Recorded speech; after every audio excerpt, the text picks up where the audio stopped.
नमस्कार, जय हिंद, वंदे मातरम। दोस्तों, आप सभी लोगों ने 21 जनवरी 2024 को अपना एग्जाम दिया था। उसी से संबंधित महत्वपूर्ण जानकारी लेकर आया हूं। आंसर की रिजल्ट डेट क्या है, बोनस नंबर 2-4 मिलेंगे या नहीं मिलेंगे, CTET passing marks general, OBC, ST, SC कितना रहने वाला है, सभी चीज़ों को यहाँ पर कन्फर्म किया जाएगा। इसके बाद आपको किसी की वीडियो देखने की ज़रूरत नहीं पड़ेगी। चाहे आंसर की बात करें, चाहे रिजल्ट डेट की बात करें, चाहे बोनस नंबर की बात करें, चाहे सीटेट पासिंग मार्क की बात करें, आप सभी लोगों को हर चीज़ इस वीडियो में बताई जाएगी, मात्र 3 से 4 मिनट की इस वीडियो में। तो चलिए इस वीडियो को शुरू करते हैं। सबसे पहले यहाँ पर बात करते हैं किसकी, बोनस नंबर 2-4 मिलेंगे या नहीं मिलेंगे, मिलेंगे तो कैसे मिलेंगे। तो चलिए इस पर बात कर लेते हैं। बोनस नंबर 2-4 मिलेंगे, कैसे मिलेंगे, कब मिलेंगे और क्या सभी विद्यार्थियों को मिलेंगे या कुछ स्पेशल ही विद्यार्थियों को मिलेंगे, तो चलिए आपको इस बारे में भी बताते हैं। अगर मैं बात करूं बोनस नंबर किस पर मिलेंगे, बोनस नंबर सिर्फ वैसे प्रश्न पर मिलेंगे। कैसे प्रश्न पर, जो कि कैसे प्रश्न होंगे जिनका, जैसे कि आपके 4 विकल्प क्वेश्चन में दिए गए थे, उत्तर के रूप में 4 विकल्प दिए गए थे, ठीक।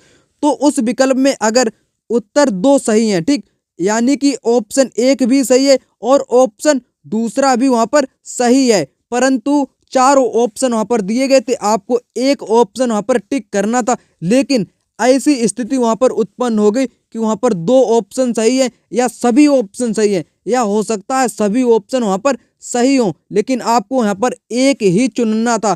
तो ऐसी स्थिति में जो आयोग है वो क्या करेगा, मतलब कि वहां पर उत्तर जो थे सभी सही आ गए, लेकिन आपको सिर्फ एक ही वहां पर चुनना था। तब ऐसी स्थिति में आपने जब एक चुना होगा तो आयोग को मालूम है कि इसमें सभी आंसर सही हैं और उसका उत्तर कोई भी नहीं होगा, यानी कि वहां पर सभी सही हैं, तो इसका आपको अंक 1 मिल जाएगा। क्या मिलेगा, 1 अंक बोनस वहां पर आपको मिल जाएगा। अगर बात करूं बोनस नंबर दूसरे तरीके में कैसे मिलेगा, दूसरा तरीका है अगर गलत प्रश्न हो। कैसा प्रश्न, अगर गलत प्रश्न है, ठीक ना, गलत प्रश्न का भी आपको 1 बोनस अंक मिलेगा। जैसे कि इस बार सीटेट एसएसटी के एग्जाम में क्या हुआ कि ऑप्शन वहां पर चारों ही सही दिए गए थे, लेकिन आपको वहां पर एक ही सही पहचानना था। तो ऐसी स्थिति में दोस्तों आपको 100% 1 नंबर बोनस मिलेगा। अगर आपके इस प्रकार से क्वेश्चन, मतलब कि अगर क्वेश्चन मिसमैच है, क्वेश्चन अपूर्ण है, ठीक, तो उस स्थिति में आपको क्या मिलेगा, उस स्थिति में बोनस अंक आपको मिलेंगे और आपके एग्जाम में 1, 2 या 3 या 4 अंक बढ़ जाएंगे, बिल्कुल 100% बढ़ जाएंगे। अब बात करें, यानी कि बोनस अंक के बारे में आपका तो कन्फर्म हो चुका है कि बोनस अंक किस पर मिलते हैं, ठीक, ये तो मैंने आपको बता दिया। अब बात करते हैं नेक्स्ट पॉइंट की, ठीक।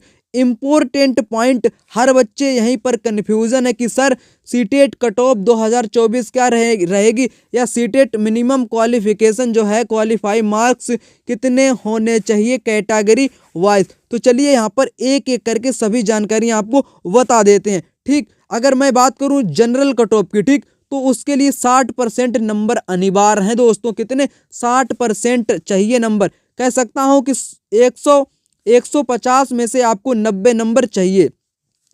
कुल जो आपका पेपर होता है वो होता है 150 अंकों का, यानी कि 150 नंबरों का पेपर होता है। उसमें से 90 नंबर चाहिए जनरल वालों को, ठीक, जनरल वालों को चाहिए कितने, 90 नंबर। अगर मैं बात करूं ओबीसी की, ठीक, ओबीसी वाले बच्चों को चाहिए 55%, कह सकता हूं 82 नंबर, ठीक। कितने, ओबीसी वाले बच्चों को चाहिए 82 नंबर, ठीक ना। यहाँ पर जनरल की बात कर दी मैंने, 90 नंबर, और ओबीसी को चाहिए दोस्तों 82 नंबर।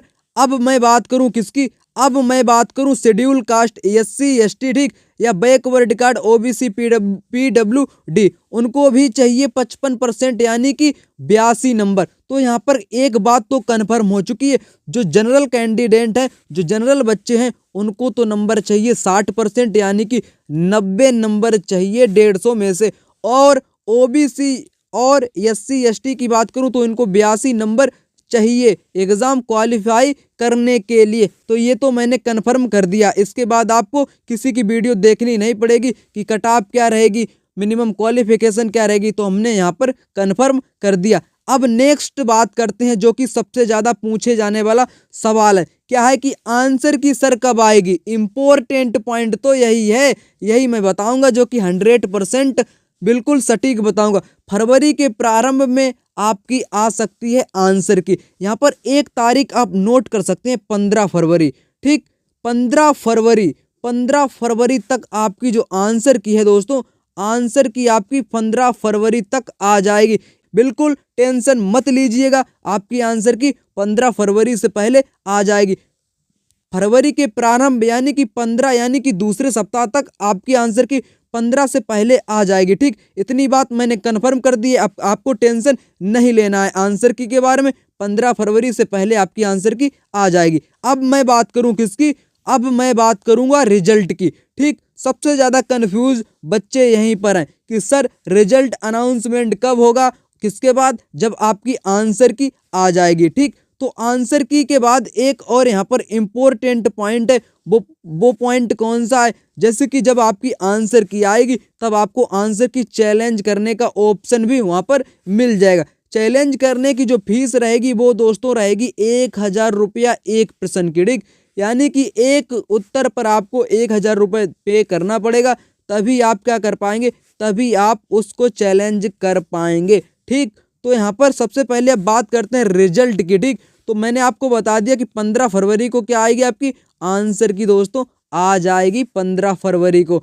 अगर मैं रिजल्ट की बात करूं, बिल्कुल कन्फर्म बात करूं, आप नोट कर सकते हैं उसी दिन रिजल्ट आपका जारी होगा। कब जारी होगा, फरवरी के अंत में, यानी कि 25 फरवरी नोट कर लीजिएगा आप सभी लोग।